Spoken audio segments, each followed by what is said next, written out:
Bonjour et bienvenue chez DigiSchool. Je suis Oriane, votre enseignante en économie, et nous allons aborder aujourd'hui les avantages et les inconvénients du libre-échange.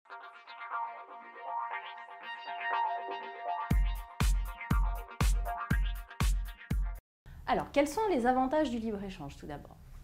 Le premier avantage, c'est la baisse des coûts de production, la stimulation de l'innovation, l'amélioration du pouvoir d'achat des ménages et la création d'emplois et la hausse des salaires.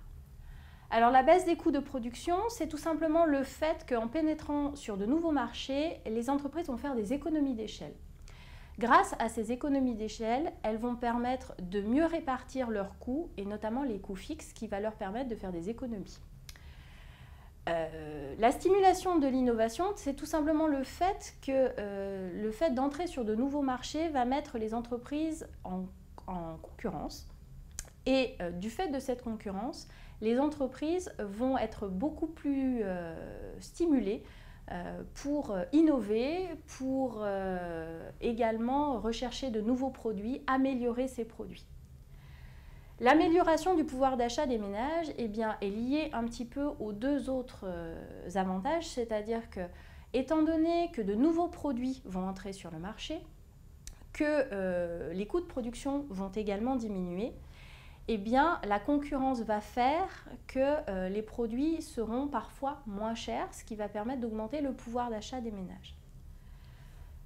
Enfin, la création d'emplois et la hausse des salaires, en pénétrant sur de nouveaux marchés, les entreprises vont augmenter normalement leur carnet de commandes, vont beaucoup plus produire et donc créer également des emplois et parfois augmenter les salaires, notamment lorsqu'on a besoin, encore une fois, d'innover, puisqu'on va avoir besoin de personnel compétent. Le libre-échange n'a pas que des avantages, il a également un certain nombre d'inconvénients, dont les principaux sont la dépendance des économies nationales et l'inégalité des situations entre pays. Alors, en se spécialisant, les pays risquent une situation de dépendance au niveau international. Alors, cette dépendance, elle peut être liée aux exportations ou aux importations. Lorsqu'un pays se spécialise, il va vouloir pénétrer de nouveaux marchés et lorsque certains pays ferment leurs frontières, certains pays se trouvent en difficulté pour écouler leur production. Au niveau des importations, beaucoup d'États sont dépendants d'autres États quant à leurs ressources en énergie ou en produits agroalimentaires. Les énergies étant nécessaires à la production et les produits agroalimentaires étant nécessaires pour nourrir tout simplement la population. Donc si les produits agroalimentaires se trouvent en quantité limitée ou si certains pays décident de limiter leur fourniture en énergie, les pays se trouvent en difficulté à ce niveau-là.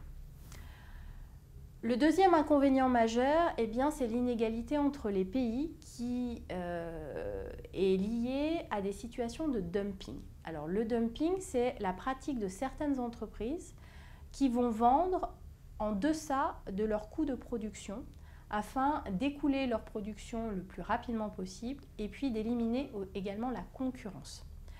Le dumping peut être également fiscal ou environnemental, il peut être également lié au coût du travail. C'est-à-dire que certains États ont des normes fiscales, des normes environnementales, des normes au niveau du travail qui sont beaucoup moins contraignants que dans d'autres États. Et de ce fait-là, leurs coûts de production sont inférieurs, ce qui va créer des inégalités au niveau de l'échange des produits et des services. Voilà pour ces avantages et ces inconvénients du libre-échange. Merci de m'avoir écouté. J'espère que cette vidéo vous aura été utile et n'hésitez pas à consulter nos autres documents. À bientôt sur DigiSchool.